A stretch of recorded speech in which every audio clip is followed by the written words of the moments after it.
प्रीत music academy में आप सभी का स्वागत है। आज का हमारा विषय है महाभारत काल में संगीत। आइए इस पर चर्चा करते हैं। जैसा कि आप सभी जानते हैं, महाभारत की रचना महर्षि वेद व्यास जी ने की। महाभारत में लगभग 1,00,000 श्लोक संगीतमय हैं।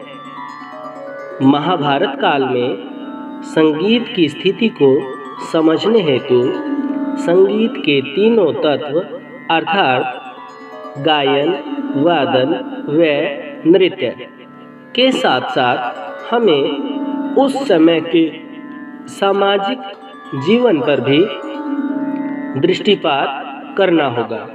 आइए इसके कुछ महत्वपूर्ण बिंदुओं को हम समझते हैं व उन पर चर्चा करते हैं। गंधर्व। महाभारत काल में संगीत के स्थान पर गंधर्व शब्द का अधिक प्रयोग हुआ है। कई स्थानों पर गीत व गंधर्व शब्द समानार्थक भी प्रयोग हुए हैं।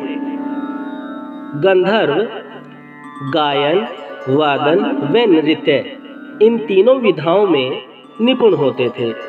वे समाज में इन्हें आदर की दृष्टि से देखा जाता था और सुशिक्षित और सुसंस्कृत व्यक्ति के लक्षणों में गंधर्व विधा के ज्ञाता अर्थात जानकार को भी सम्मिलित किया जाता था। यहाँ तक कि स्वयं अर्जुन भी गायन, वीणा वादन व नृत्य में पारंगत थे अर्थात निपुण थे। अर्जुन ने इंद्रदेव के आदेशानुसार चित्रसेन नामक गंधर्व से संगीत की शिक्षा प्राप्त की थी। वह विराट राजा के दरबार में बृहन्नला के रूप में राजकुमारी उत्तरा को नृत्य की शिक्षा भी दी थी। विराट राजा ने अपनी पुत्री उत्तरा के विवाह का प्रस्ताव भी अर्जुन के समक्ष रखा था। इस प्रसंग से ये प्रतीत होता है कि राजा अपनी पुत्री का विवाह गंधर्व विधा के ज्ञाता से करना अनुचित नहीं मानता था। इससे समाज में गंधर्वों की सामाजिक उच्च स्थिति का बोध होता है। महाभारत काल में राजाओं महाराजाओं ने नृत्यागार अर्थात संगीतशालाओं का निर्माण भी करवा रखा था, जिसमें दिन के समय बालिकाओं को नृत्य की शिक्षा दी जाती थी। वेदगान। महाभारत में वेदगान का वर्णन भी मिलता है। यज्ञ के समय सामगान के अतिरिक्त स्तुति, स्तोभ व गाथा आदि का भी गान होता था। राजा या यजमान की प्रशंसा में जो गीत गाया जाता था उसे गाथा गायन कहते थे। यज्ञों उत्सव के समय नृत्य गान। वैदिक काल से लेकर महाभारत काल तक यज्ञों में केवल वेदगान ही नहीं होता था, बल्कि यज्ञों को उत्सव के समान मनाया जाता था, जिसमें नृत्य विशेष रूप से होता था। सभा पर्व में यह वर्णन है कि राजसूय यज्ञ के समय जो ब्राह्मण आमंत्रित हुए थे उनका नृत्य आदि से मनोरंजन भी किया गया था।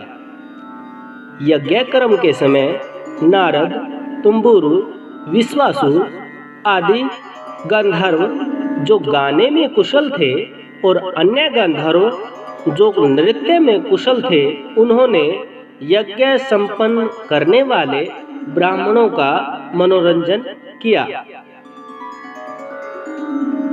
सामाजिक जीवन और उत्सवों में संगीत का स्थान। जब द्रौपदी स्वयंवर में अर्जुन ने लक्ष्य भेद किया, तब चारों ओर आनंद छा गया।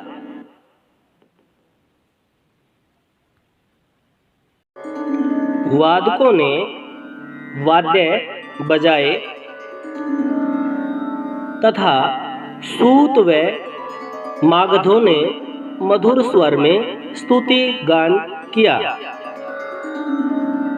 परीक्षित के जन्मदिन पर नगर में नर्तकों के नृत्य ने व गायकों के मधुर स्वर ने धूम मचा दी।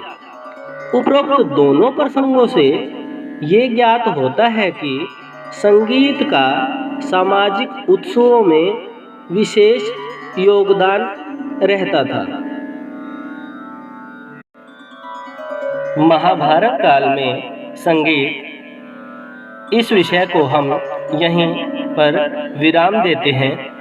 इससे अगले वीडियोज़ में हम इसी कड़ी को आगे बढ़ाते हुए महाभारत काल में प्रचलित वाद्य यंत्र विषय पर चर्चा करेंगे।